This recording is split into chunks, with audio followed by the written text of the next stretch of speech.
Hi, sixth graders. For Monday and Tuesday, you are going to be completing the Explore activity in your Science Bits website. So you did Engage last week, and you should be ready to start Explore.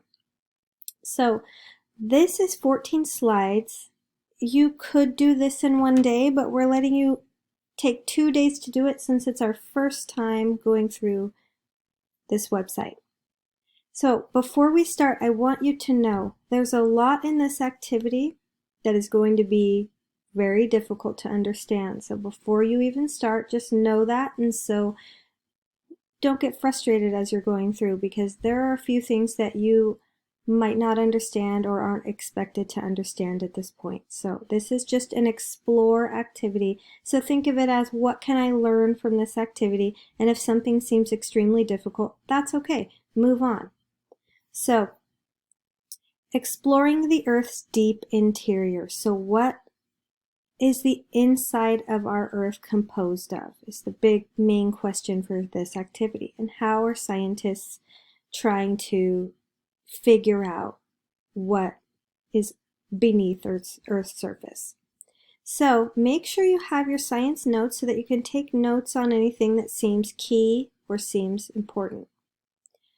How can we learn about Earth's interior? This gives you a little background to how scientists have tried in the past to sample or dig deep into the surface, under the surface of the Earth. You can make the photos bigger in the website by clicking the arrows and then reading the captions. This is just some background. This is a fun activity. Okay, so as you can see, each of the balls are exactly the same size. It tells you that the surface is made up of exactly the same thing, but you don't know what is inside. So this is an exploration of density. So you don't know much about density, and you're not expected to know a ton about density in 6th grade, but I'm just going to give you density in simple terms. So let's say ball 1 was filled with helium gas, and ball 2 was filled with lead. This is definitely going to be lighter for its size, have less mass for its size. It will weigh less for its size than number 2 will. This will weigh a ton more, not a ton, that's an exaggeration, hyperbole. It's going to weigh a lot more based on its size. If you put both of these on a scale, this one would be much heavier with the lead than this one would be with helium. So 1 would be less dense than 2 in that scenario. So that is what density is. It's the mass per unit of volume. So how heavy something is for its size. Okay, so you're just exploring at first.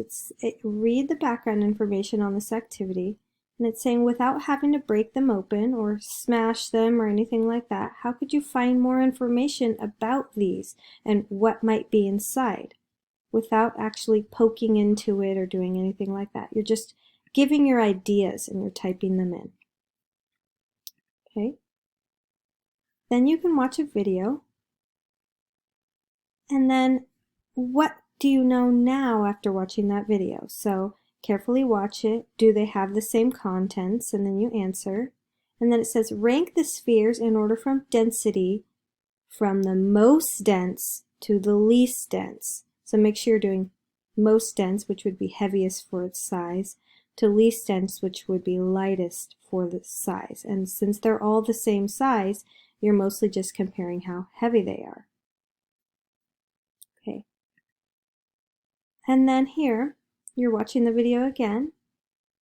The question is, what would we do to find out whether one of the spheres is made of clay without having to break them open or look to see what's inside? So what are your ideas? We're trying to figure out which one of these is made of clay. Is there enough information here? Or what information do you need? How could you figure that out? Here's an activity.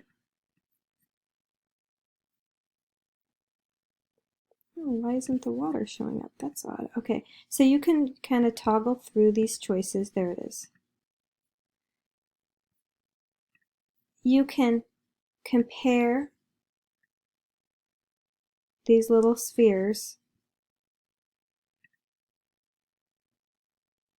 by how much they make the water rise. So you can take out ball 1 and then go through how they react in the water, if they sink, if they float, and how much space they take up. You can zoom in by clicking on that eye, and then you can make notes on mass and volume in here, typing it in as you go, taking little notes. It's not hugely important that you're exact about the measurements. What you're doing is trying to compare each of these, the properties of each of these balls to this, that's not big enough, so you'll have to toggle through, to this chunk of clay.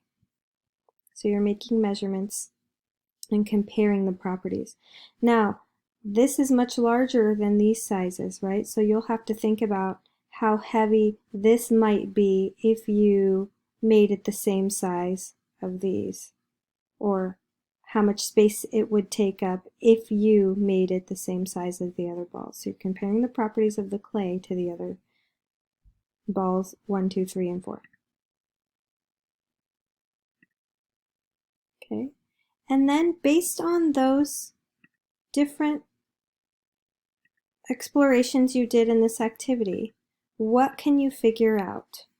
The material inside sphere 1 is less dense than the piece of clay, basically lighter for its size than the piece of clay.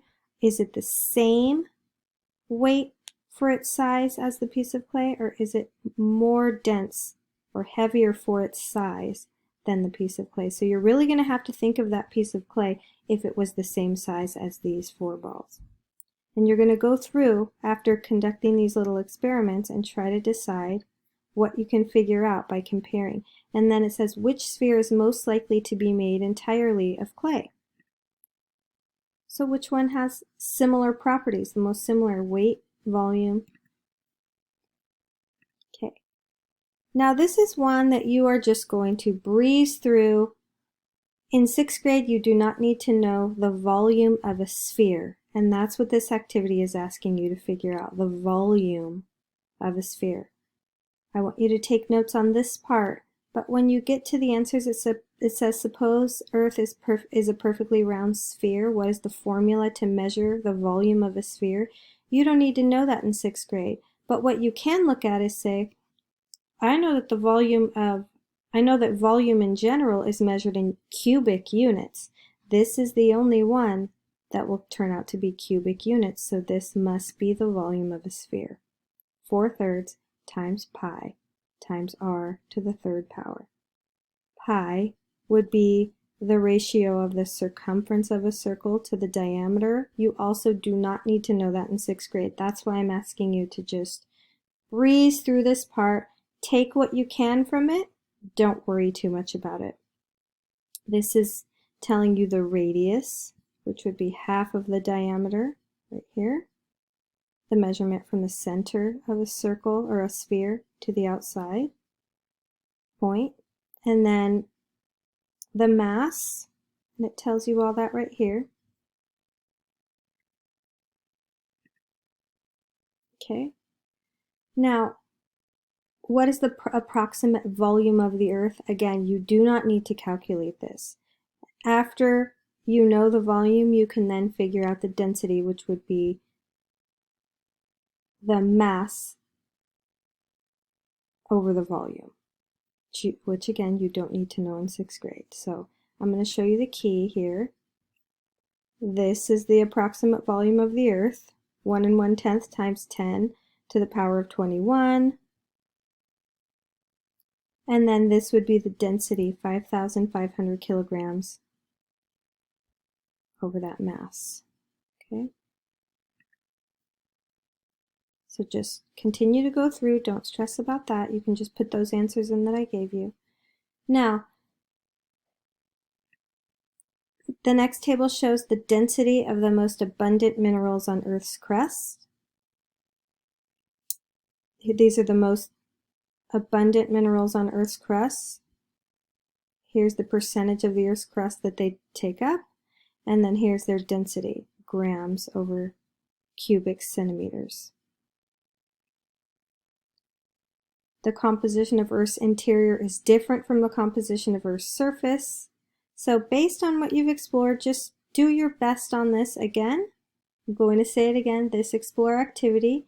Not all the activities are going to be like this, but there are parts of this that are just difficult. So just do your best and continue to move through. And we will have conversations about this throughout the unit.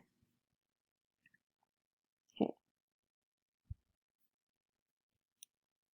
This is just some information on the photo.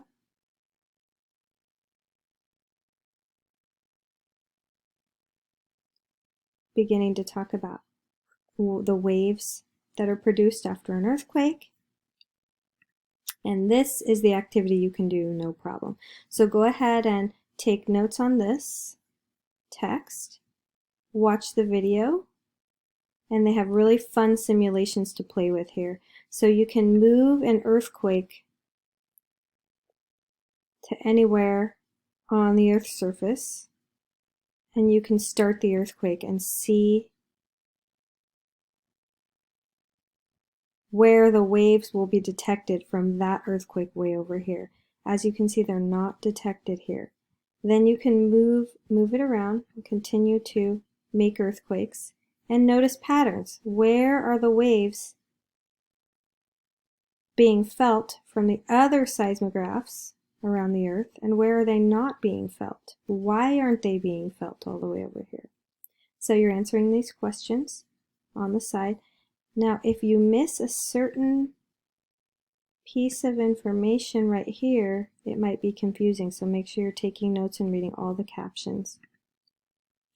And then you get to another simulation where you can experiment with what could possibly be the size of a liquid portion of Earth's interior, and then you can start the earthquake and see where the waves are detected. Or you can make it smaller, so experimenting with that.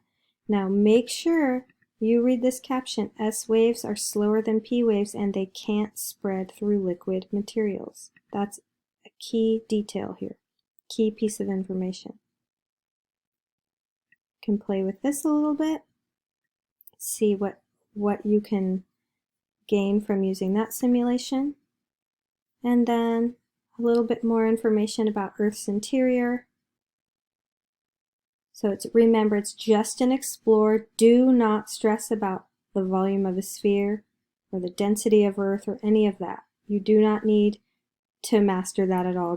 You're just hearing it. Just focus on what you can learn and don't stress about getting the exact right answers on that part. Okay? That's why this activity is called Explore. And make sure you're experimenting with the things that you can select on your screen. Mine are a little bit different than yours, but make sure you're not missing anything like this. This might pop up for you. I'm not sure if it pops up for you or me. This is new to us too. So science and engineering practices. Scientists analyze and interpret data to determine similarities and differences in findings. So make sure you're clicking on all those little icons to see if it gives you more important information that you need. Okay, so you have 2 days to go through this activity. If you want to go through it all on Monday, you can. You can't save it for Tuesday. So on Monday, you at least need to go through half of this activity. Okay? And have fun.